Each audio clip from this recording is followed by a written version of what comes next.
Krishna Hare Hare Hare Ram Ram Ram Hare Hare Hare Krishna Krishna Krishna Hare Ram Hare Hare Krishna Krishna Krishna Hare Hare Hare Ram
भाया तारी छवनी Sony बनी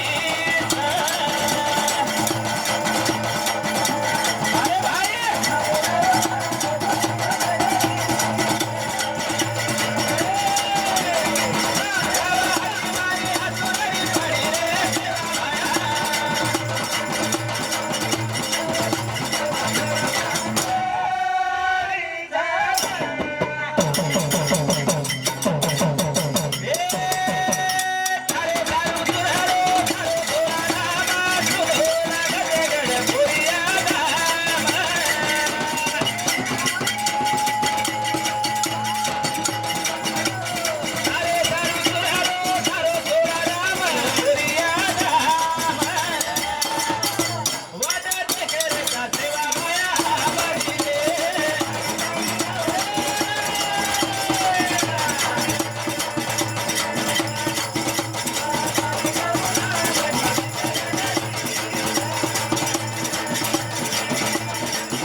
सेवा बाया मानी रे बाया तारे गावानी चुनी बरी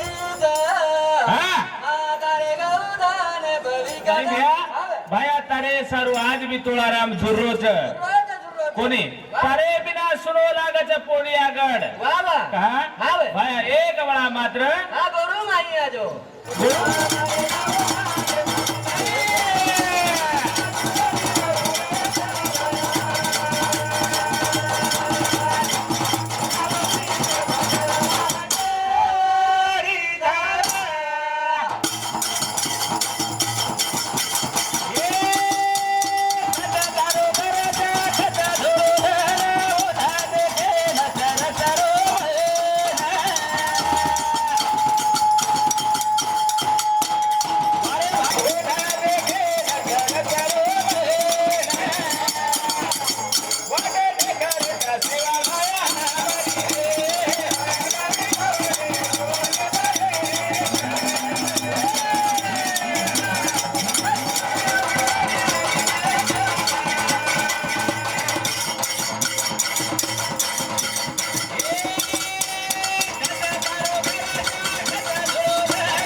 विकट घडी छ अब आखी माया सुरडी पडी रे सेवा भाया कोणी करतानी ब्या कृष्ण परमात्मा रे ना मेरो आज रो कार्य छ करतानी तो प्रभु रे गवडन बोला आगे विषय चालू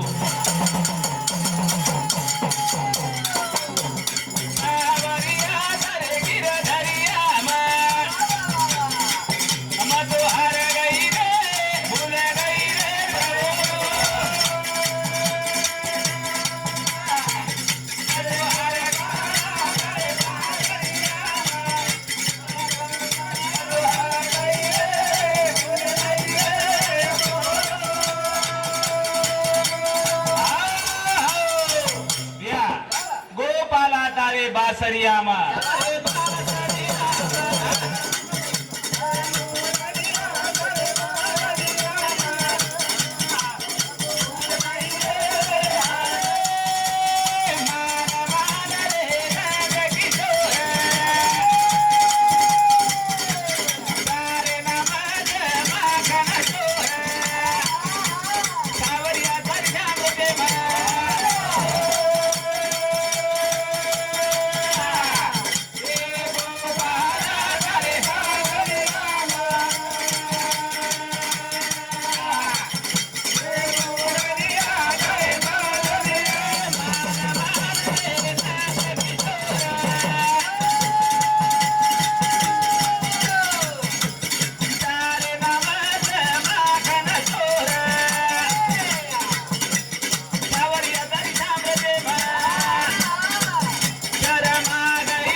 वेगळी नाहीये.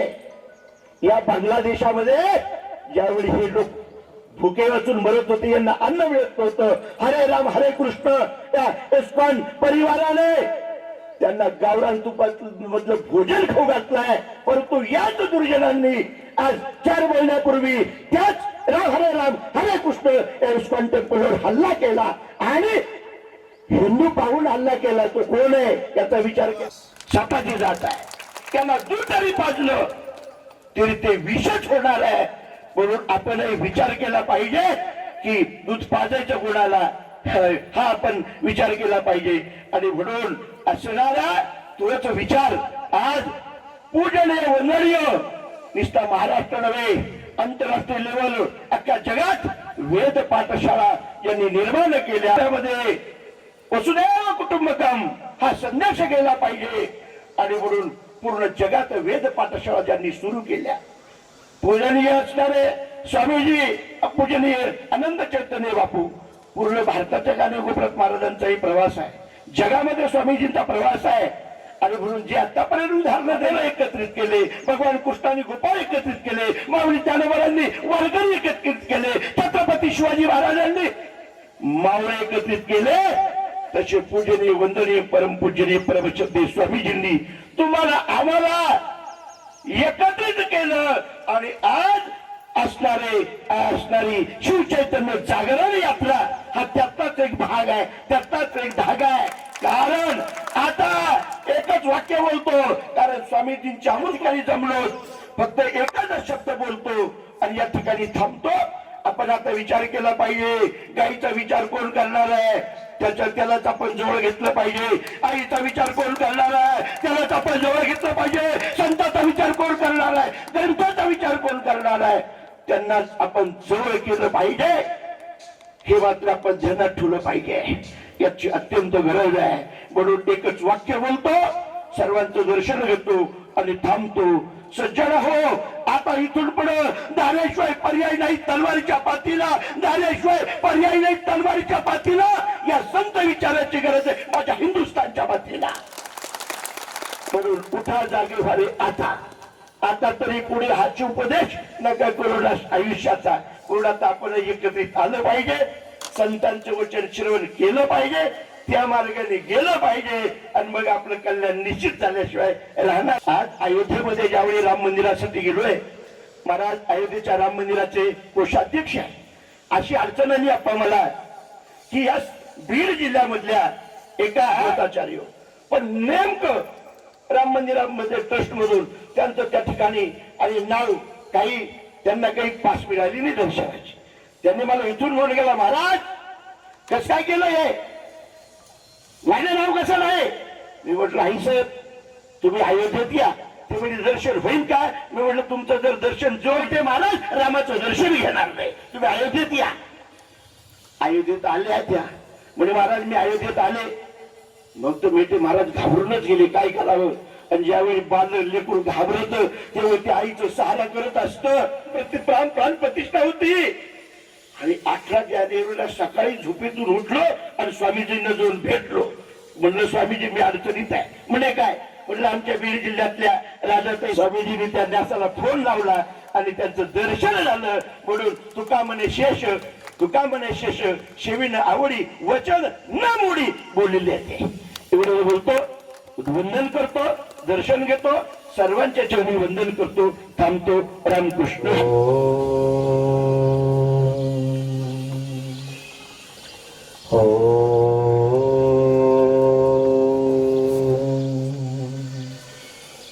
कृष्णाय वासुदेवाय हरये परमात्मने प्रणतक्लेशनाशाय गोविंदाय नमो नमः. गुरुर्ब्रह्मा गुरुर्विष्णु श्रीगुरुवै नमः. तस्मै श्रीगुरुवै नमः. ओम ओम ओम. परमपिता परमेश्वर की असीम अनुकंपा दया से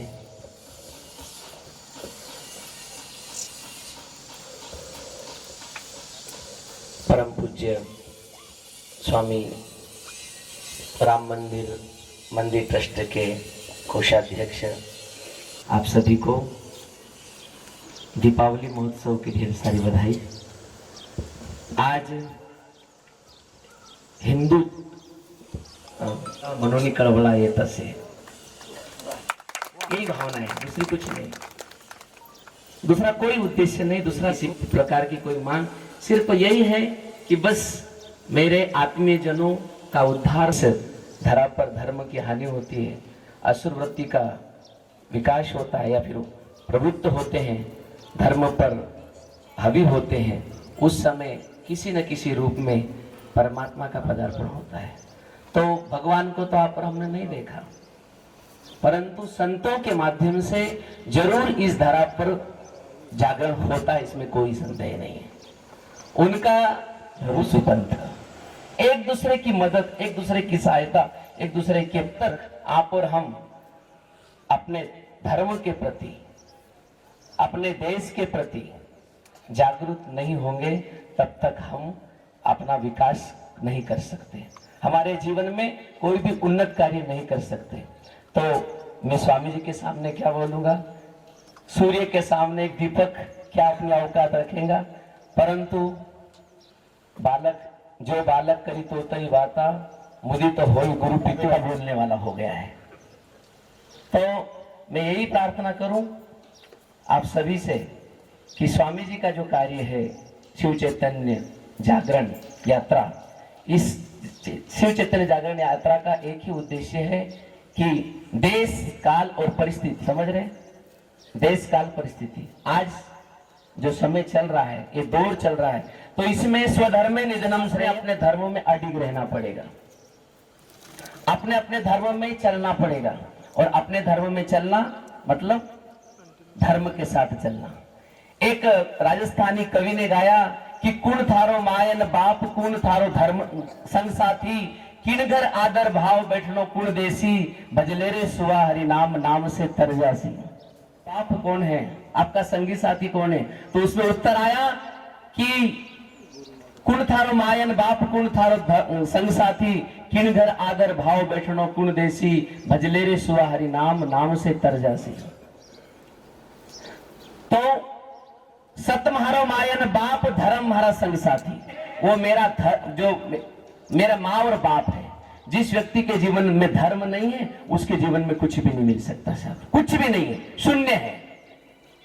जिनके साथ में धर्म है उनके साथ में सब कुछ है, और जिनके पास धर्म नहीं है उनके पास कुछ भी नहीं है।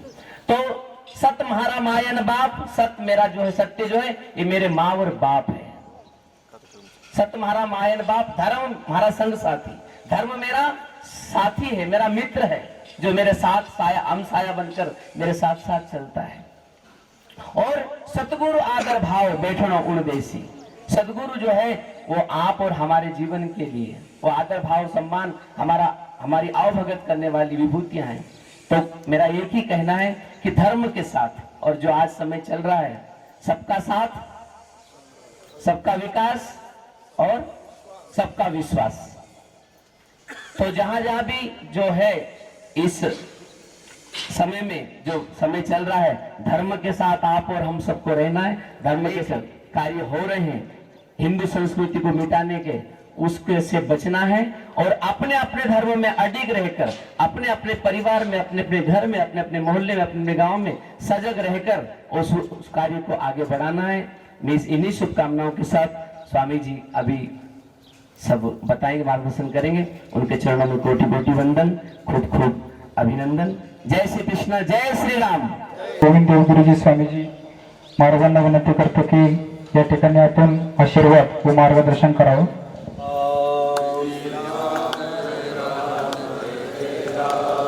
श्री राम जय राम, जय जय राम, राम जय राम, जय जय राम, श्री राम जय राम। भर्तारम दातारम सर्वसंपदाम लोकाभिरामम श्रीरामम भूयो भूयो नमाम्यहम्।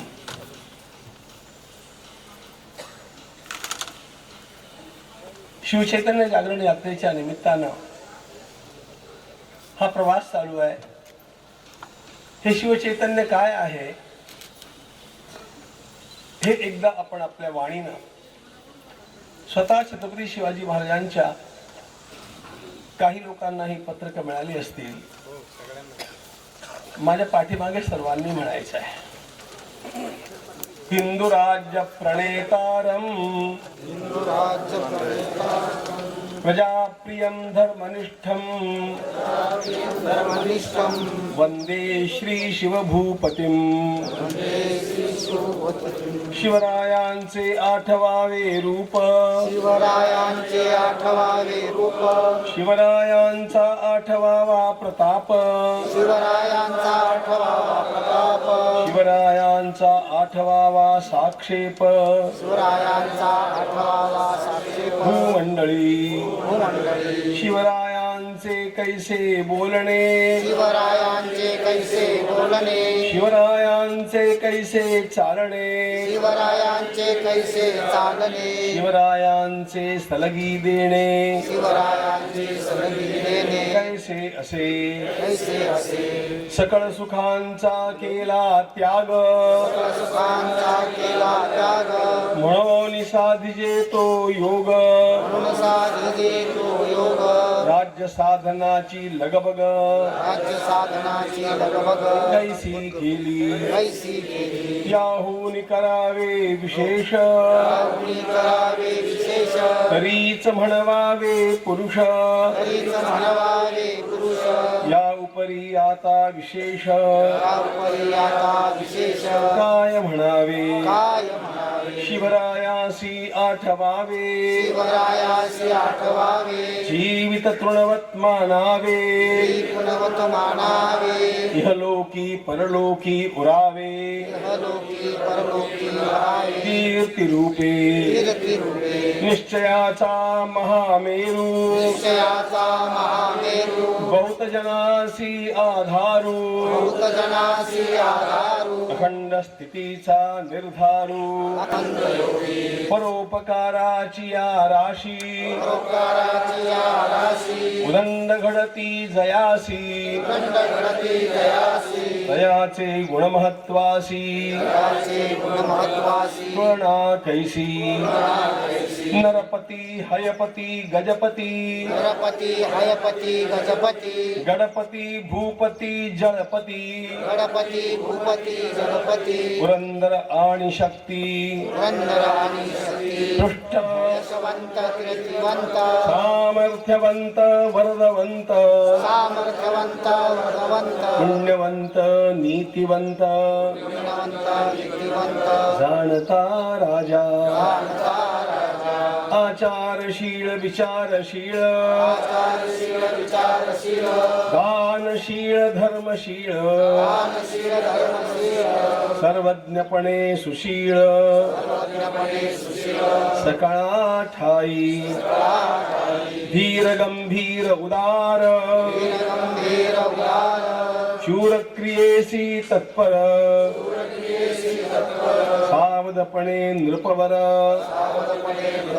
तुच्छ केली, तीर्थक्षेत्रे मोडिली, क्षेत्रे मोडिली, ब्राह्मण स्थाने नष्ट झाली, ब्राह्मणस्थाने नष्ट झाली, सकळ पृथ्वी आंदोळली, पृथ्वी आंदोळली, धर्म गेला, धर्म गेला, देवधर्म गो ब्राह्मण, देव धर्म गो ब्राह्मण, यांचे करावया संरक्षण, यांचे करावया संरक्षण, हृदयस्थ झाला नारायण, हृदयस्थाला नारायण, प्रेरणा केली, उदंड पंडित पुराणिक, दंड पंडित पुराणिक, कवीश्वर याज्ञिक वैदिक, कवीश्वर याज्ञिक वैदिक, धूर्त तार्किक सभानायक, तार्किक सभानायक, तुमचे ठाई, तुमचे ठाई, या भूमंडळाचे ठाई, या भूमंडळाचे ठाई, धर्मरक्षी ऐसा नाही धर्मरक्षी कारणे, आणि काही धर्मकृत्ये चालती, आश्रित होऊन कित्येक राहती, धन्य धन्य तुमची कीर्ती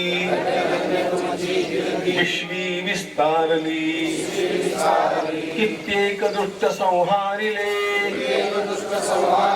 कित्येकास धाक सुटले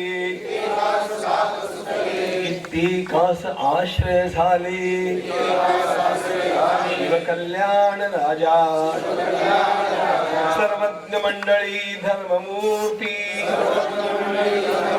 सांगणे काय तुम्हा प्रती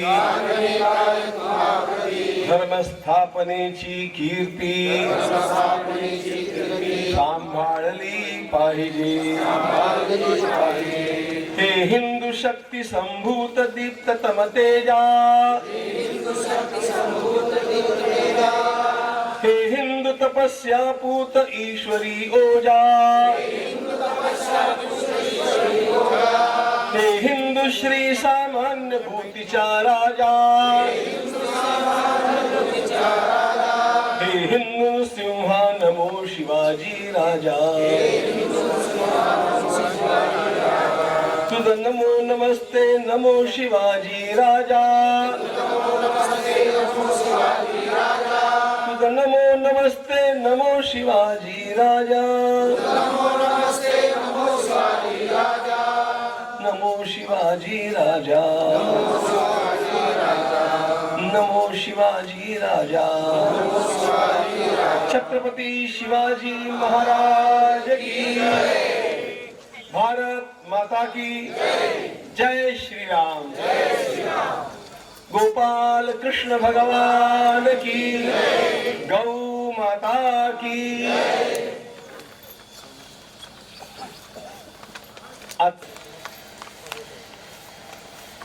आणि जे चिंतन करायचंय ते शिवचैतन्याचं चिंतन करायचं आहे. या सर्व गोष्टींचा योग जुळून आला. ज्यांचं ज्यांचं या करता सहकार्य लाभलं त्या सर्वांचं मी मनःपूर्वक अभिनंदन करतो.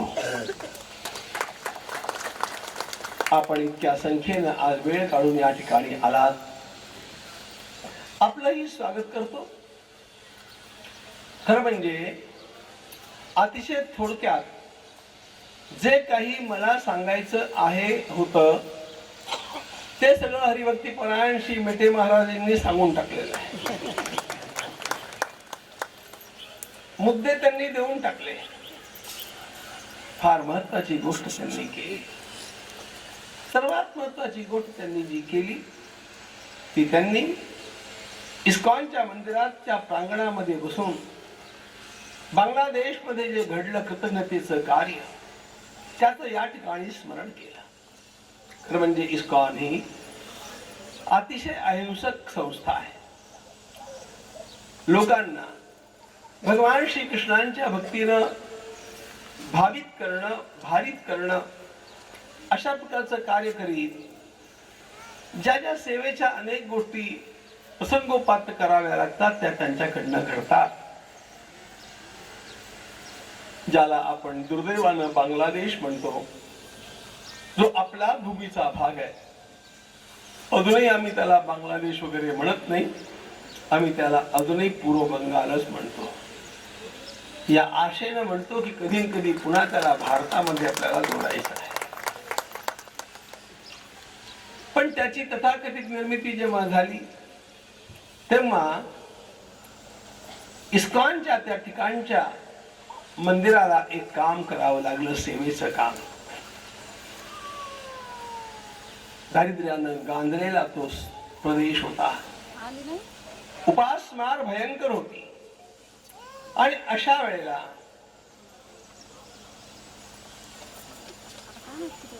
दहावीस पाहुण्यांना जर 5-7 दिवस रोज जेव घालायचं म्हटलं तर आपण मेटाकुटीला येतो, नाही का? 2 लक्ष लोकांना रोज जेवण 6 महिनेपर्यंत ज्या इस्कॉन मंदिरनं दिलं,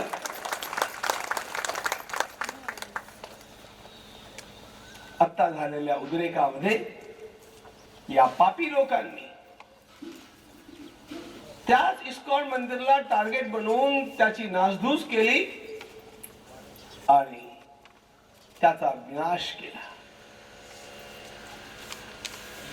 मला पण कधी सुचलं नाही, पण मेटे महाराजांचं एक वाक्य मला आज माझ्या पण हृदयाला भिडलं. सापाला दूध पाजलं की त्याचं विषच होत असतं. हे नवीन वाक्य मी आज शिकलो बरं. या एका वाक्यातनं अनेक गोष्टी आपोआप निष्पन्न होतात. मित्रांनो, शिव चैतन्य जागरणाची ही यात्रा माझी काही आत्ता आरंभ झालेली नाही. या वर्षीच्या वर्षप्रतिपदेला म्हणजे गुढीपाडव्याला मी याचा आरंभ केला. आणि तो आरंभ केला तो छत्रपती शिवाजी महाराजांची कथा ही पतंजली योगपीठामध्ये धार्मिक व्यासपीठावरून सांगून मी या यात्रेचा आरंभ केला. शिवचरित्र मी लहानपणापासून वाचत आलो, त्याचा व्यासंग करीत आलो, त्याच्यावरती व्याख्यान देत आलो. छत्रपतींच्या जीवनावरती सादर झालेली नाटकंही मी पाहिली. माझ्या मनानं असं घेतलं की खरं त्यांचं हे चरित्र कथा रूपानं ज्याप्रमाणे आपण धर्माच्या व्यासपीठावरनं श्रीमद भागवत सांगतो, रामायण सांगतो, शिवपुराण सांगतो, देवी भागवत सांगतो, महाभारत सांगतो, त्याप्रमाणे शिवछत्रपतींचं पवित्र चरित्र धार्मिक व्यासपीठावरून सांगितलं गेलं पाहिजे असं माझ्या मनामध्ये गेली अनेक वर्ष घोळत होतं. मी तसं बोलतही होतो, पण मला असं वाटलं यंदाचा मुहूर्त सर्वात चांगला आहे. का चांगला आहे? आपल्या शिवाजी राजांना रायगडला सिंहासनावरती बसून या वर्षी 6 जूनला 350 वर्ष पूर्ण झाली. 350 वर्ष पूर्ण झाली. 3.5 हा महाराष्ट्रातला एक विशेष मुहूर्त आहे, हा विशेष अंक आहे. महाराष्ट्रात किती शक्तिपीठ आहेत? साडेबरणीला किती वेढे आहेत? 3.5 वेढे आहेत. ओंकाराच्या किती मात्रा आहेत? 3.5 मात्रा आहेत. तुम्ही कोणी शिकलात की नाही मला ठाऊक नाही, पण लहानपणी आम्हाला औटकी शिकवण्यात आली होती. औटकी कळतं काय? जुन्या लोकांना ठाऊक आहे. 1.5 2.5 औटकी.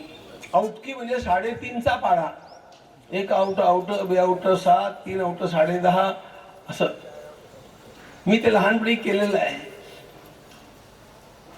3.5 हा अत्यंत महत्वाचा अंक आहे. हे 350 वर्ष आहे छत्रपतींच्या राज्याभिषेकाचं.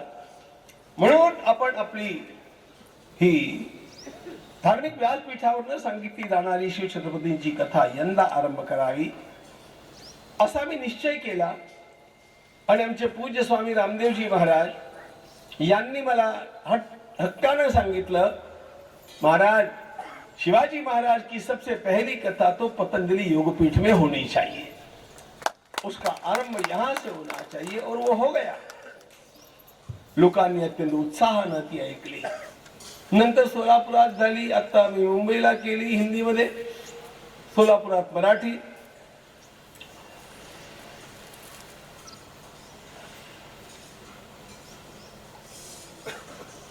छत्रपती शिवाजी महाराज हे केवळ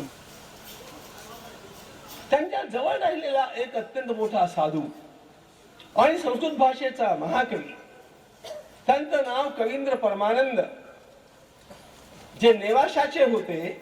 नेवासा तुम्हाला ठाऊक आहे सर्वांना. नेवाशामध्ये ज्यांचा अजून पडका का होईना मठ आहे, नेवाशातच त्यांची समाधी पण आहे. त्या कवींद्र परमानंद नेवासकर या महान साधूनं छत्रपतींचं संस्कृत महाकाव्यामध्ये चरित्र लिहिलं.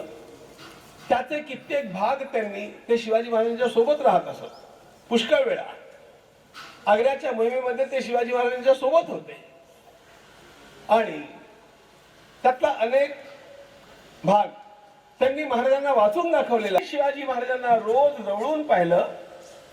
त्यांनी लिहून ठेवलंय, मी ज्या महापुरुषाच्या संपर्कात आलो, हा महापुरुष मनुष्य नाही, याचा देह माणसासारखा दिसतो खरा, पण याच्यामध्ये साक्षात भगवंताचं चैतन्य अवतरित झालेलं आहे. हा देव माणूस आहे, ही अत्यंत मोठी विभूती आहे, हा ईश्वराचा अंश आहे. हे जेव्हा त्यांच्याकडनं मी वाचलं आणि स्वामी विवेकानंदांचं एक वाक्य मी ऐकलं. स्वामीजींनी चेन्नईला तिथल्या तरुणांना एक वाक्य सांगितलं. तुम्हाला ठाऊक आहे शिवाजी महाराज म्हणजे काय? स्वामीजी बोलले, रामायण आणि महाभारत या दोन्ही ग्रंथातल्या सद्गुणांची यादी करा आणि ती सगळी यादी तुम्हाला एकत्र बघायची असेल तर शिवाजी महाराजांच्याकडे बघा, म्हणजे तुम्हाला शिवाजी कळेल.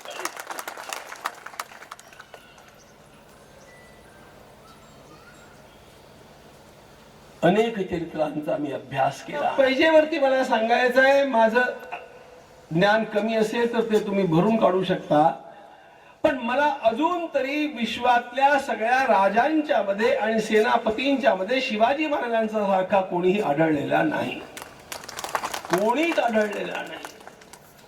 आमच्या भारतवर्षामध्ये भगवान श्रीराम, भगवान श्रीकृष्ण आणि त्यांच्या नंतर एकदम यावं ते छत्रपती शिवाजी महाराजांच्या पर्यंत यावं.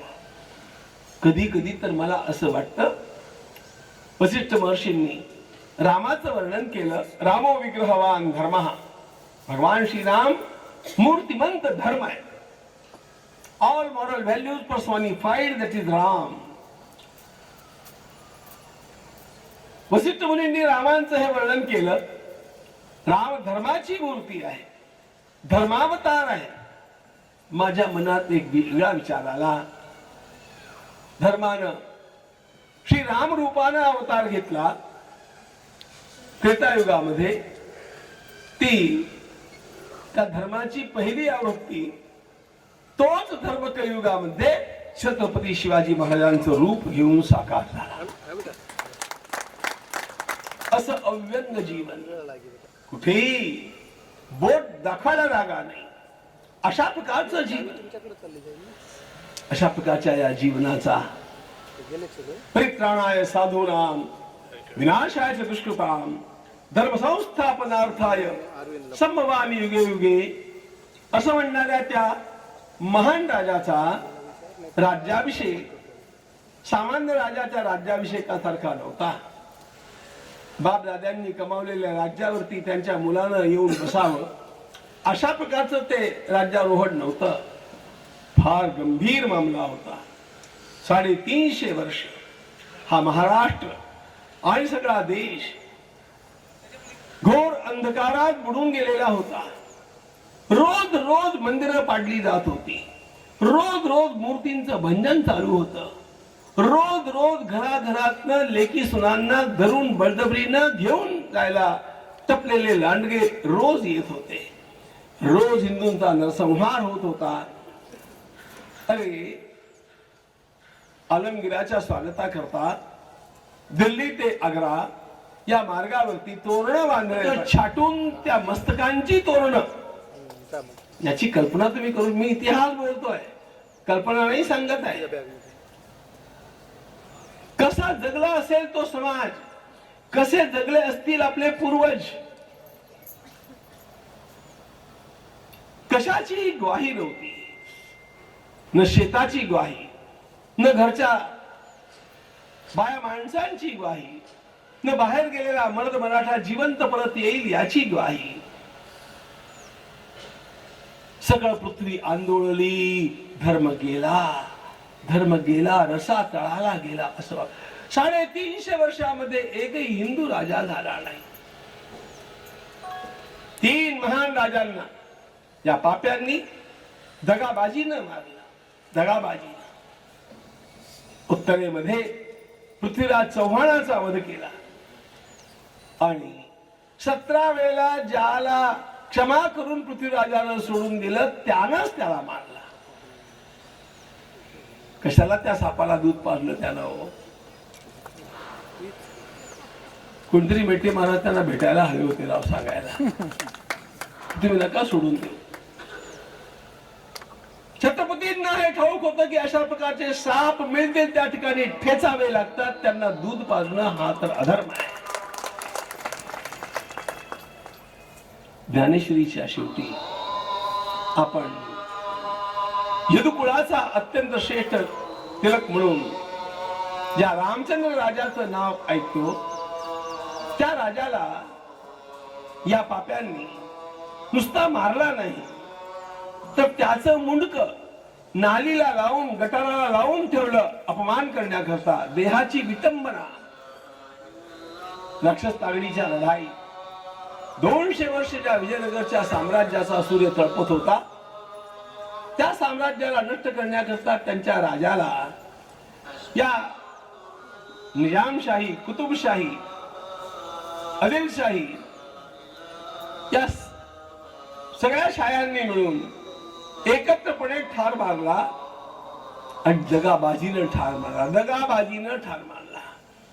मुद्दा असा, हे सगळं जे चालू होतं, रस्त्यावरती गायींची कत्तल, दिवसाढोळ्या मुलींचं अपहरण, लोकांना बळजबरीचं धर्मांतरण, नाहीतर त्यांची सरसकट कत्तल, मंदिरांचं फोडणं, मूर्तींची विटंबना करणं, हे सगळं चालू होतं. देश रडत होता.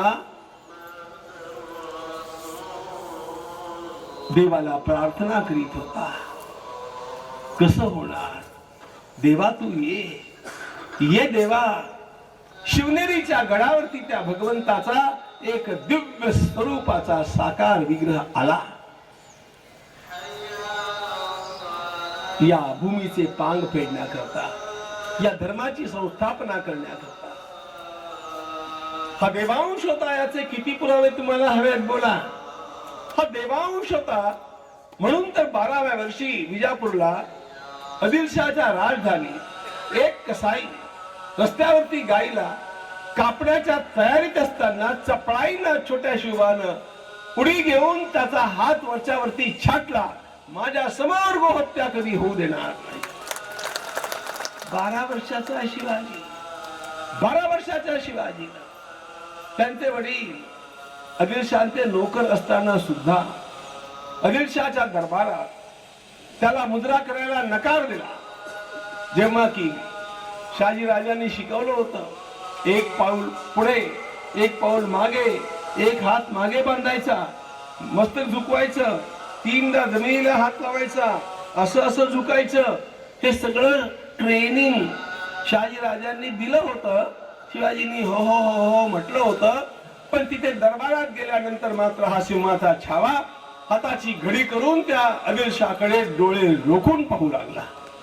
आदिलशाहकडे कोणी बघत नव्हतं बरं का. दरबारचा प्रोटोकॉल काय होता, शिष्टाचार काय होता, सगळ्यांनी मुजरा कर.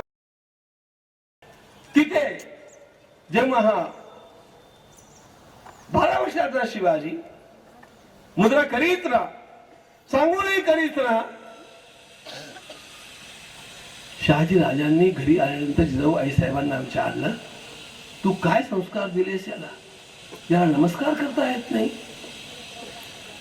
जिजाऊ महासाहेबांनी एकांतात विचारलं, शिवबा तुला मी नमस्कार करायला शिकवलं नाही का रे. बाळराजे बोलले, आई मला नमस्कार करता येतो, तू मला शिकवलं, मला ते चांगलं येतं. पण आई ग, तू मला हे पण शिकवलं की कुणाला नमस्कार करायचा असतो आणि कुणाला नमस्कार कधीच करायचा नसतो.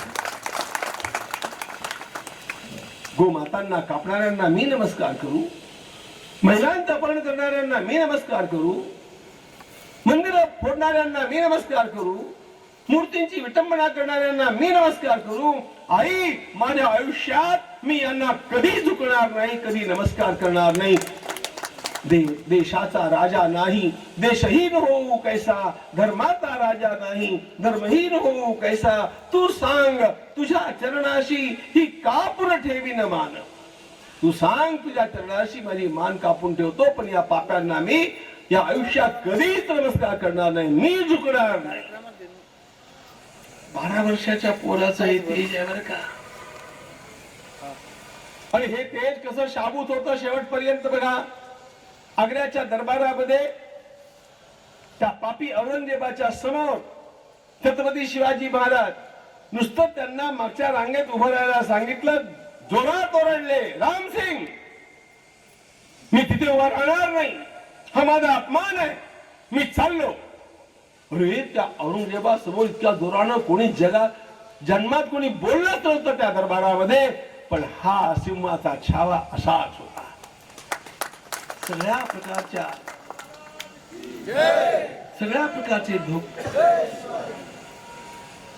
प्रकारचे धोके पत्करून महाराजांनी आपल्या जीवनामध्ये काय कार्य केले. 15व्या वर्षी सवंगड्यांच्या समवेत रोडेश्वराची पूजा करून हिंदवी स्वराज्याच्या स्थापनेची प्रतिज्ञा त्यांनी केली.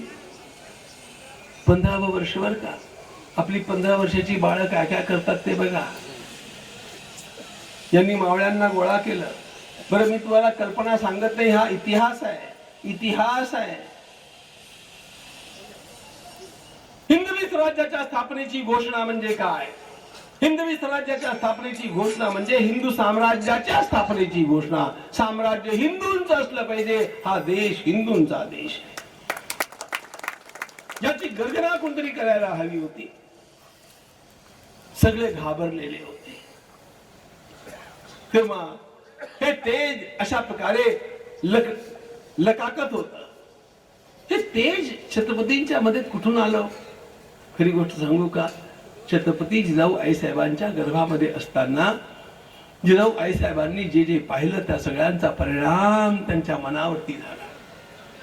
इतिहास सांगण्याकरता बसलो नाहीये, पण कशा प्रकारच्या त्या गोष्टी आहेत. जिजाऊ आईसाहेबांचे पिताश्री लखुजी राजे सिंदखेड राजाचे ते सरदार होते आणि निजामाचे सेवक होते.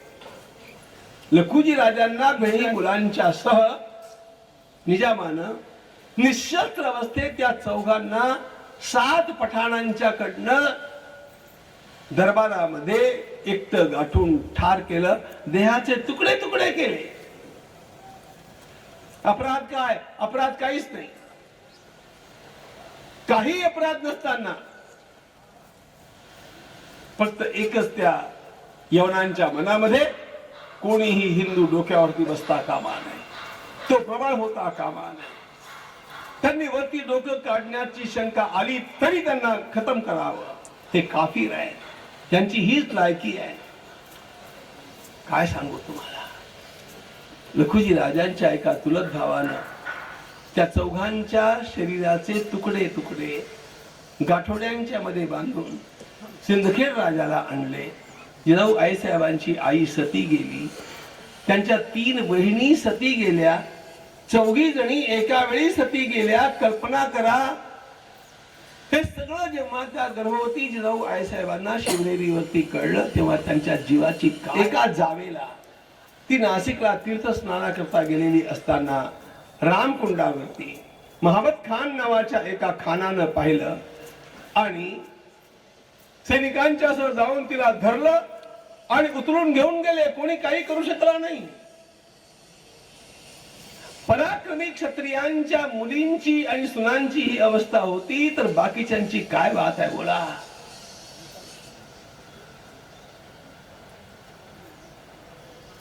आईसाहेबांच्या झालेल्या जीवाची लाही, तिचा परिणाम त्या गर्भावरती झाला आणि तो तेजाचा लोळ अशा प्रकारे जन्माला आला. त्यानं आपलं संपूर्ण जीवन हिंदुत्वाच्या उत्थानाकरता लावलं.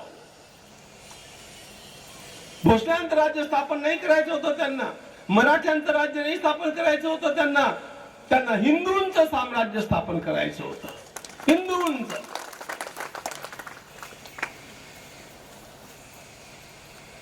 म्हणून त्यांनी मिर्झा राजा जयसिंगांना पत्र लिहिलं, मिर्झा राजे तुम्ही महादेवाचे भक्त आहात, मी महादेवाचा भक्त आहे, आणि त्यामुळे आपण कुणाच्या बाजूने लढता त्याचा विचार करा.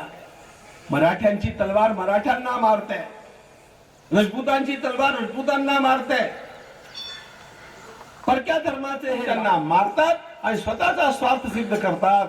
राजे आपण एक काम करा, मला राजा होण्याची इच्छा नाहीये, तुम्ही सिंहासनावरती बसा, मी तुमचा सेनापती म्हणून काम आयुष्यभर करेन, पण माझी एकच इच्छा आहे, दिल्लीच्या सिंहासनावरती बसणारा राजा हा हिंदू असला पाहिजे, तो सनातन सद्धर्माचा असला पाहिजे, ही त्यांची आकांक्षा होती.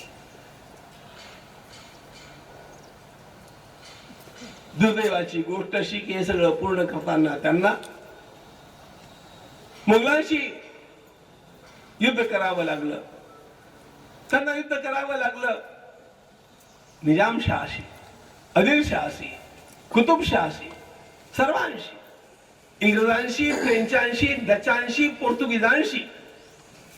पण सर्वात दुर्दैवाची पराकाष्ठा ही होती की त्यांना युद्ध करावं लागलं अनेक मराठे सरदारांशी. 18 मराठे सरदार शिवाजी महाराजांच्या विरुद्ध होते, लक्षात ठेवा.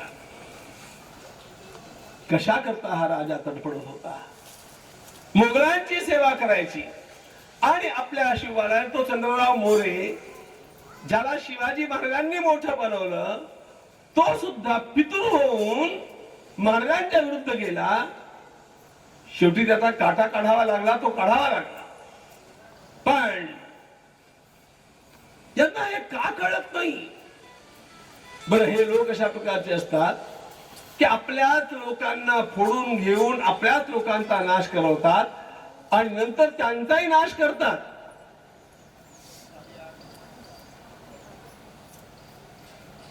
आणि हे जे दुखणं आहे ना, हे तेव्हाच दुखणं आतापर्यंत जसंच्या तसं आहे. मित्रांनो, ही गोष्ट लक्षात ठेवा, ही गोष्ट लक्षात ठेवा. मला इतरांच्या बद्दल काही म्हणायचं नाहीये, मला या बाजार गुंग्यांची भीती वाटत नाहीये.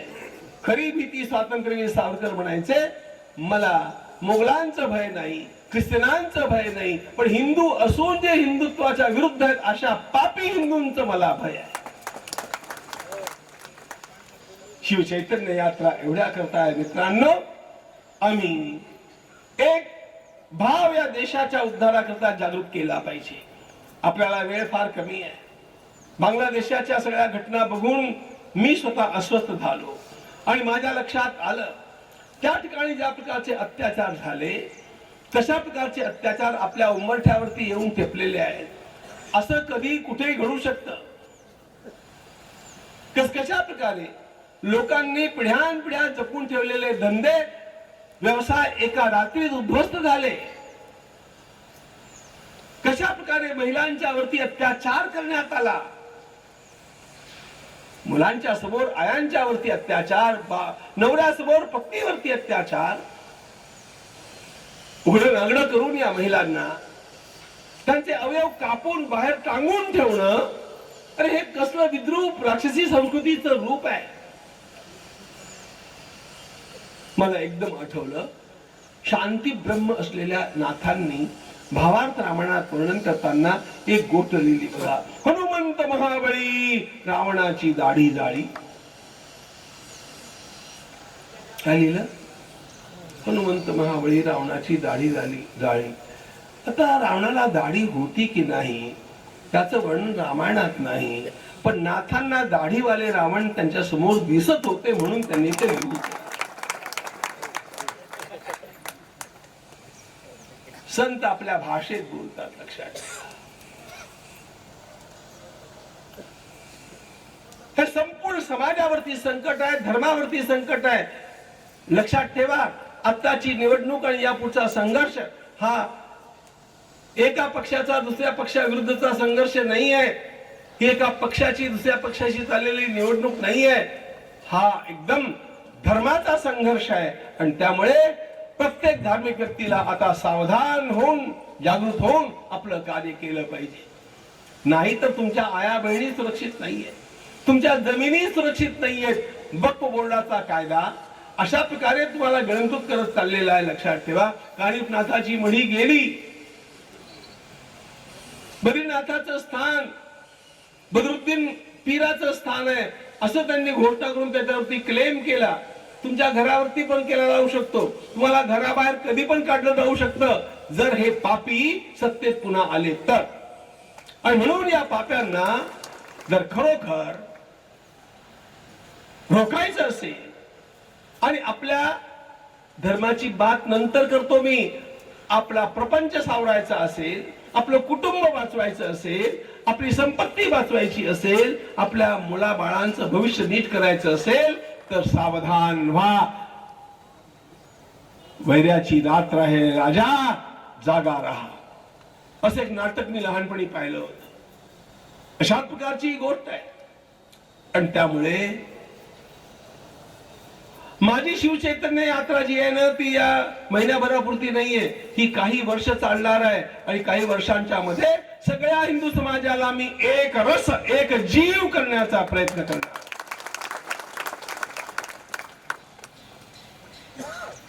ही प्रासंगिक गोष्ट नाही, मला प्रासंगिक गोष्टी करता येत नाही. पण त्यातला पहिला टप्पा म्हणून 20 तारखेला होणारं मतदान शहाणपणानं करा. विश्रांती घेऊ नका, कामधाम सोडा, प्रचाराकरता वेळ द्या. 20 तारखेला सर्वात आधी जाऊन मतदानाच्या रांगेला लागा.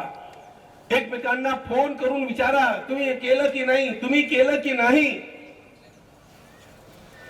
लहान लहान गट बनवा, लोकांना घरांच्या मधनं बाहेर काढा आणि मतदानाच्या बूथ पर्यंत नेऊन पोहोचवा. अरे अबुधाबीहून, दुबईहून, मस्कतहून विमानाच्या विमान भरून येत आहेत एक मत देण्याकरता. आणि हा आमचा आळशी हिंदू मतदान मतदानाला न जाता सहलीला जातो, घरात पडून राहतो. ही प्रवृत्ती बदलली पाहिजे. आपल्याला शस्त्रास्त्रांचा उपयोग करण्याची आवश्यकता नाहीये. लोकशाहीमध्ये प्रत्येकाचं मत अत्यंत महत्वाचं असतं. आणि म्हणून सगळा आळस झटका, कामाला लागा, लोकांना कामाला लावा, संघटन करा, योजनाबद्ध नीट प्रकारे आखणी करा. कार्यकर्त्यांनी हे काम करावं, लहान बालकांनाही या कामाला लावा. मतदानाला बाहेर काढणं हे काम लहान मुलं फार चांगलं करतात. मी माझ्या लहानपणी हे केलेलं आहे, फार केलेलं आहे. आजोबा चला, आजीबाई चला, मी त्यांना घेऊन जात होतो. माझी सवय अगदी लहानपणापासूनची. या सगळ्या प्रकारच्या युक्त्या वापरून 100% हिंदूंचं मतदान कसं होईल याची काळजी प्रत्येकानं घेतली पाहिजे. विक्रमी मतदान हे आपलं उद्दिष्ट आहे. मतदान विक्रमी असलं पाहिजे, 100% झालं पाहिजे. मत कुणाला द्यायचं तुम्ही तुमचे स्वतंत्र आहात, देऊ शकता कुणालाही. आम्ही कुठल्या पक्षाचे नाही, पण आम्ही धर्माच्या पक्षाचे आहोत. म्हणून जो हिंदू हित की बात करेगा वही देश पर राज करेगा. आणि आम्ही तर अयोध्येचे निवासी आहोत बाबा. आम्ही तर हेच म्हणणार, जो रामजी को लाए हैं हम उन्हीं को लाएंगे, जो रामजी को लाए. सगळ्या गोष्टी महत्वाच्या आहेत. गोपाष्टमीच्या दिवशी आपण सर्वांनी याकरता एक प्रतिज्ञा करायची आहे. हात जोडून एक प्रतिज्ञा माझ्या पाठीमागे म्हणा. म्हणजे आपल्या देशाच्या या उत्थानामध्ये आपण महत्वाचे कार्य करण्याची नोंद त्या परमात्म्याकडे होईल. सर्वशक्तिमान परमात्मा श्री पांडुरंग प्रभू, पांडुरंग प्रभू, आदिशक्ती जगदंबा भवानी माता, आदिशक्ती जगदंबा भवानी माता, प्रातस्मरणीय श्री स्मरणीय श्री ज्ञानेश्वर तुकारामादी संत महात्मे, ज्ञानेश्वर तुकाराम संत महात्मे, पुण्यश्लोक देशभक्त, पुण्यश्लोक देशभक्त, शूरवीर हुतात्मे शूरवीर हुतात्मे आणि माझे स्वतःचे पूज्य पूर्वज या सर्वांचे श्रद्धापूर्वक स्मरण करून आणि या सर्वांना वंदन करून मी आज प्रतिज्ञा करतो की सनातन वैदिक हिंदू संस्कृतीच्या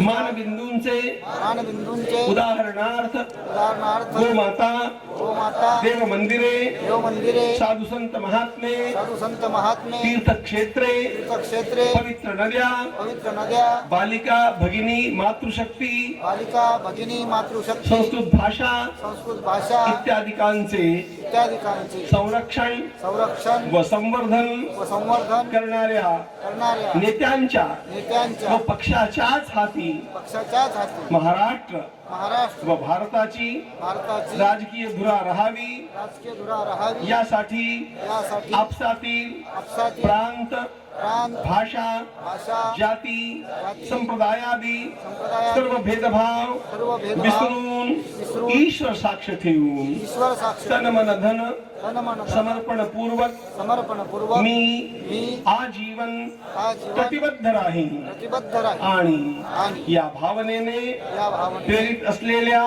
प्रेरित असलेल्या सर्वांचे सर्वांचे संघटन करून संघटन करून समर्थ भारत घडवी समर्थ भारत घडवू. भारत माता की जय.